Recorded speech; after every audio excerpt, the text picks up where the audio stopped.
राजू नंदन सिंह जो आपको गाने के माध्यम से बताएंगे कि बीसीसीएल क्या इन पर अत्याचार कर रहा है। दूसरे के लिए हैं तैयार हम, एक दूसरे के लिए हैं तैयार हम, एक दूसरे के वास्ते मरना पड़े तो तैयार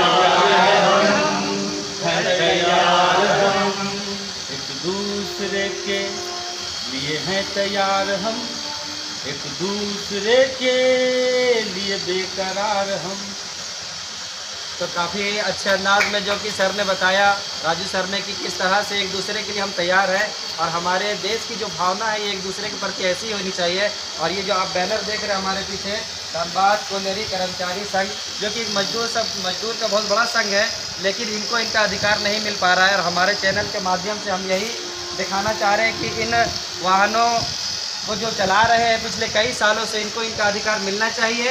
और हमारे चैनल के माध्यम से हम पूरा कोशिश करेंगे कि आपका बात जन जन तक पहुंचाया जाए, बीसीसीएल के उच्च अधिकारियों तक, आपके वाहन मालिकों तक। भारत माता की जय। भारत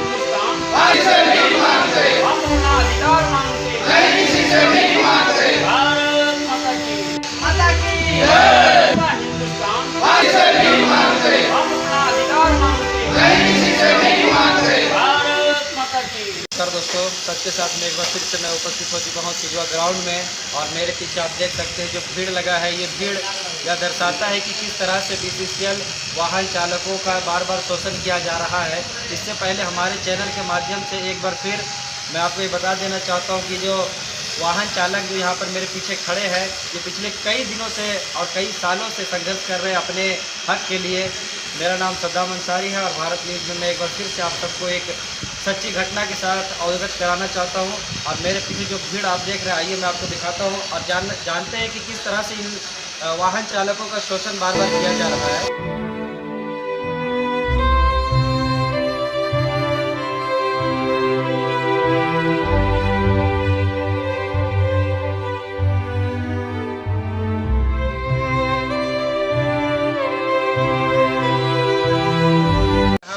जो ठेका वाहन चालक के अध्यक्ष, क्या नाम हो सर आपका?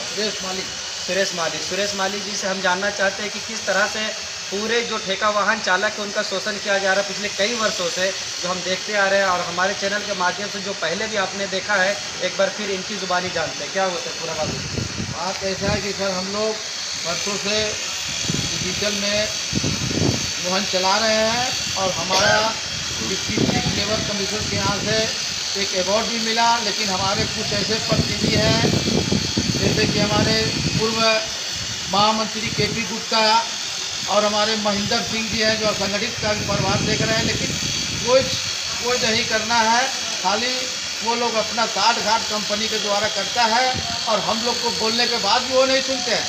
और वो लोग खाली अब शासन दे देते हैं कि ये होगा वो होगा, लेकिन आज तक कुछ नहीं हुआ। हमारा एक एग्रीमेंट हुआ था 1/2019 को, आपका गोवर्धन रेड्डी जी आए थे दिल्ली से चल के हमारे मुख्यालय कोयला भवन आए, वहाँ एक एग्रीमेंट किया गया।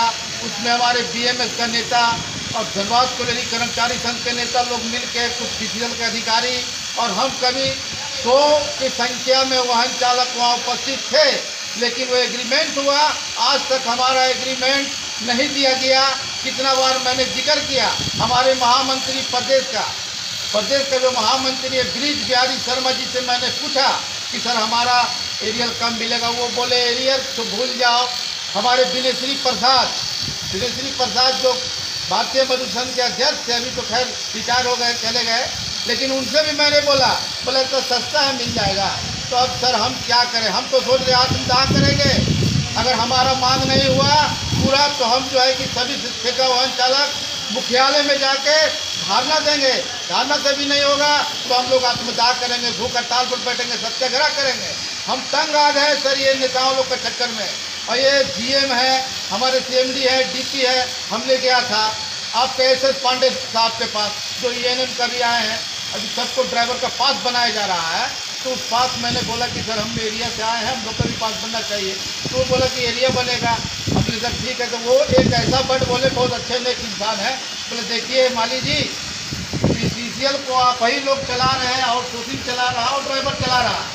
हमारे आदमी काम नहीं करते बीसीसीएल में, ये सब के सब बैठ के तनख्वाह लेते हैं, लेकिन मजदूरी आप करते हैं तो हम खाते हैं। ऐसा हमारे साथ उत्पन्नता हुआ उनके साथ। तो जैसा कि आप सबने सुना, ये जो बीसीसीएल वाहन ठेका चालक जो है, ये साम नाम दंड भेद हर तरीके से बीसीसीएल को समझाने की कोशिश कर रहे हैं, मगर इनकी बात नहीं सुनी जा रही है।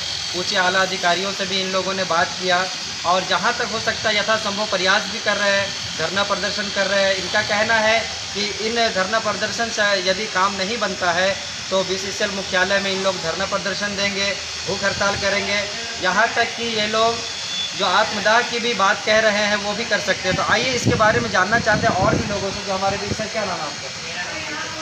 तो मंटू कुमार पासवान जी, आप क्या कहना चाहते हैं? हमारे चैनल के माध्यम से आप अपने प्रबंधक को क्या बताना चाह रहे हैं? मैं पिछले 12 साल से एरिया में गाड़ी चला रहा हूँ, लेकिन आज तक ना मुझे न्यूनतम वेतन दिया गया, ना मुझे पीएफ पेंशन दिया गया।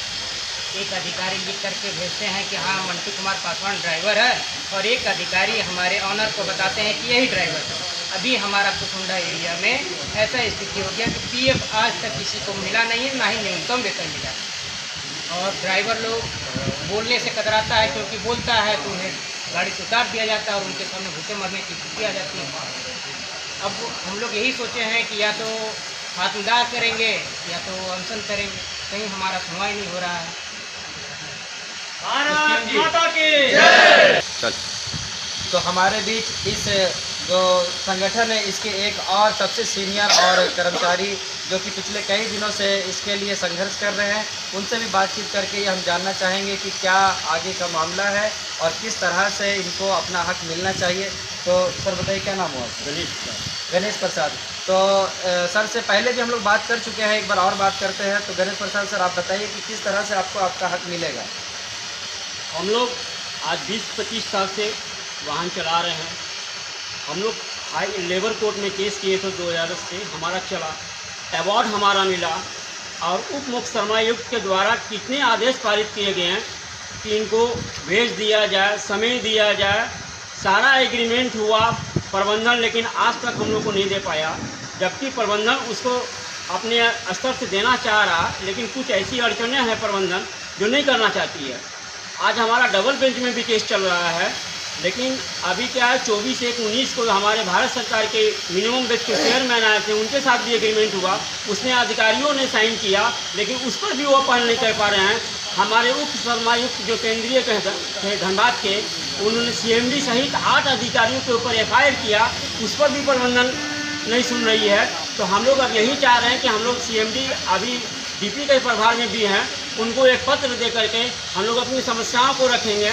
अगर वो नहीं मानते हैं तो 29 तारीख को हम लोग वहाँ धरना प्रदर्शन होगा। अगर ज़रूरत पड़ेगी तो भूख हड़ताल और आत्मदाह का हम लोग सोचे हुए हैं, क्योंकि हमारा जो पेपर में जो मिला हुआ, हम नया नहीं मांगना चाह रहे हैं, हमारे जो पेपर में जो अधिकार मिला हुआ वो हमें चाहिए। अभी जो नए वाहन आ रहे हैं, जो NIT और वर्क ऑर्डर में हमारा वेज है, जो टाइम निर्धारित है, उस पर हमें काम करना देने चाहिए, और सभी को पीएफ पेंशन और वेतन जो है वो हमारा दिया जाए। जो जबकि 2014 से लेकर के हमको आज तक का पीएफ पेंशन और वेतन मिलना चाहिए, लेकिन ऑनर लोग का घपला प्रबंधन की मिलीभगत से अक्टूबर 2019 से नया वेतन, नया पीएफ खाता बना है, जबकि 1400 को मिलना चाहिए। उसमें क्या है कि यूनियन के मिलीभगत से वाहन मालिक और वाहन के रिश्तेदार का नाम ब्लॉक बुक में भी साइन हो रहा है और पीएफ पेंशन में भी हो रहा है। भारत माता की जय। तो हमारे साथ एक और सर जुड़ चुके हैं, और ये हमारे देश की संस्कृति को जानते हुए, पहचानते हुए, देखते हुए एक गाने के माध्यम से बीसीसीएल प्रबंधक और अपने मालिकों तक एक मैसेज पहुंचाना चाहते हैं। मैसेज क्या, आइए सर से जानते हैं। तो सर आप अभी क्या बताने वाले हैं? हम गाने के माध्यम से बताना चाहते हैं, यहाँ से बताते हैं। तो गाने के माध्यम से सर बताने चाहते हैं, लेकिन सबसे पहले सर हमारे दर्शकों को आप अपना नाम बता दीजिए। राजू नंदन सिंह। राजू नंदन सिंह, जो आपको गाने के माध्यम से बताएंगे कि बीसीसीएल क्या इन पर अत्याचार कर रहा है। दूसरे के लिए हैं तैयार हम, एक दूसरे के लिए हैं तैयार हम, एक दूसरे के वास्ते मरना पड़े तो तैयार हम। हैं तैयार हम, एक दूसरे के लिए हैं तैयार हम, एक दूसरे के लिए बेकरार हम। तो काफ़ी अच्छे अंदाज में जो कि सर ने बताया, राजू सर ने, कि किस तरह से एक दूसरे के लिए हम तैयार हैं और हमारे देश की जो भावना है ये एक दूसरे के प्रति ऐसी होनी चाहिए। और ये जो आप बैनर देख रहे हैं हमारे पीछे, धनबाद कोयलरी कर्मचारी संघ, जो कि मजदूर का बहुत बड़ा संघ है, लेकिन इनको इनका अधिकार नहीं मिल पा रहा है। और हमारे चैनल के माध्यम से हम यही दिखाना चाह रहे हैं कि इन वाहनों को जो चला रहे हैं पिछले कई सालों से, इनको इनका अधिकार मिलना चाहिए। और हमारे चैनल के माध्यम से हम पूरा कोशिश करेंगे कि आपका बात जन जन तक पहुंचाया जाए, बीसीसीएल के उच्च अधिकारियों तक, आपके वाहन मालिकों तक। तब तक के लिए मैं सद्दाम अंसारी आप सबसे विदा लेता हूं। मिलते हैं एक और नई खबर के साथ। तब तक के लिए जय हिंद, जय भारत। हम अपना अधिकार मांगते हैं, नहीं किसी से भीख मांगते।